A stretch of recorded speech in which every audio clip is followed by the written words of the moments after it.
Hi guys, I thought I would check in. I haven't felt very well. I'm just still getting over the flu, but I thought I would check in and see how everyone's doing. We got a lot of snow up here in New York State, big snowstorm. But I'm continuing to hang in there with the flu, and I have to look for another apartment.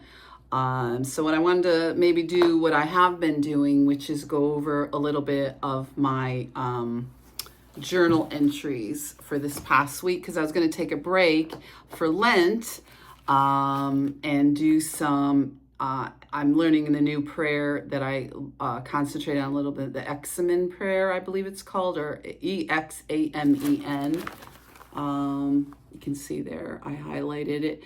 And I'll do a quick, that was the first entry on Friday that I was talking about this prayer in my journal, and it's number 1 is asking God for light. Number 2 is giving thanks. Number 3 is reviewing the day. Number 4 is face your shortcomings. And number 5 is look towards the day to come. And if you want something a little bit more in depth, I did post that on my page.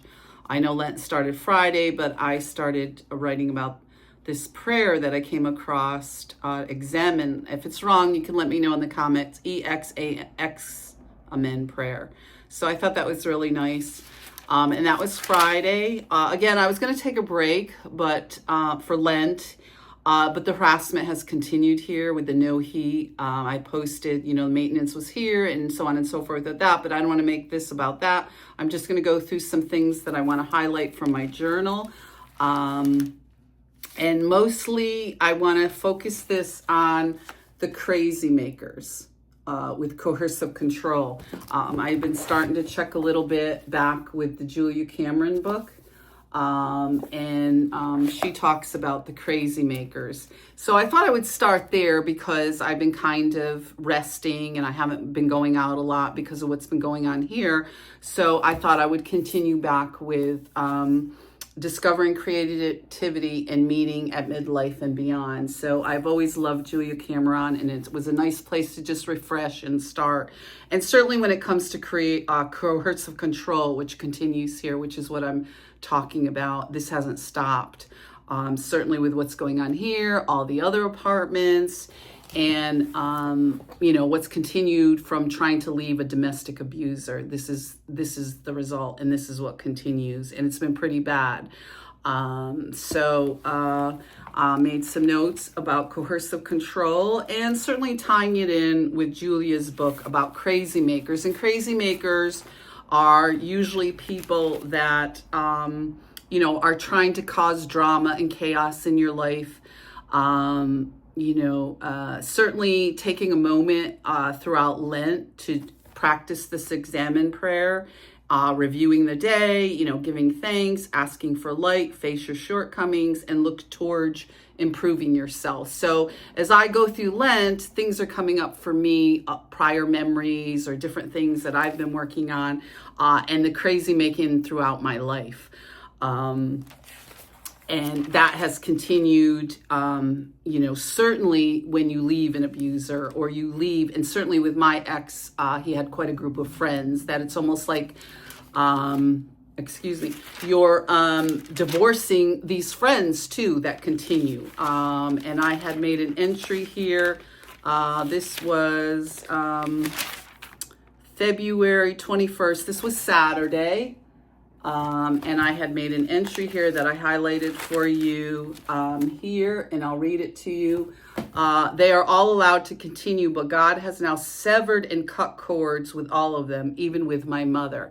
So I have family, friends, a large community that we had.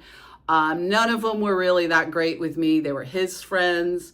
I certainly tried to get along. I tried to do the right thing. And certainly this extremely contentious relationship with my mother that years ago they told us not to go no contact, to basically have a civil, go to funerals, go to things you're invited to, funerals, weddings, different things which weren't too often, but I did go. So now the ties have been severed completely. So we can get into cutting cords. Again, I'm working on a little bit of the Julia Cameron with the crazy makers because this is out of control now with these people. And certainly I have this blended family that has continued this stuff. So it's not like just divorcing one person, you have a group of people. So that was that day. And I'll just go through really quick. Other days, again, the theme of Lent, and I don't know what you do for Lent. Hopefully, I had practiced Catholicism with my ex-husband for 20 years. So hopefully if this doesn't apply to you, I apologize. But I always liked the season of Lent, and it was always a way. And certainly when you're so busy working on survival, your spiritual sense, I've been trying to meditate a little, do a little bit of yoga. I love yoga. I recommend it. And some other things. And I thought, wow, I haven't really touch base with my spiritual sense of self. You're so busy surviving and looking for apartments and all this other stuff and grieving and the betrayal and the violence. And I thought, gee, Lent would be a good time to work on some of this other stuff. So doing some reading. I was going to take a break with social media. I took a little one, but it continues here. I've been trying to work on my swearing and different things. I certainly when this started, it was like, what the fuck, and I was in shock, and I want to cut down a little bit on that. So it's a little bit of jumbled. Again, these are off the cuff. I try to do them that way. I don't like to get into too much with, because you're in this kind of situation where you're dealing with the anxiety, you're dealing with things that come up. It's, sort of like putting out fires, we call it in project management, where, these things come up and you have to deal with them as they come up. You can't always practice. You can't always have everything nice. And you can certainly see that with my YouTube channel. So as these memories come up, you're dealing with them on the fly kind of thing. And certainly it brings back a lot of stuff that I have dealt with throughout my life. And certainly, having some quiet time and some silence and meditating can bring up some of this stuff for you. Because once you start getting the pieces together, more of the puzzle starts to fall in line. Certainly with coercive control, because you can look back in hindsight and go, oh my goodness, the red flags were there, but I didn't exactly know what this was about. So that gives you some idea. I'm a little over here. So that's basically my check-in, and we'll talk to you soon. Be safe and have a wonderful Lent if you practice or celebrate. Take care.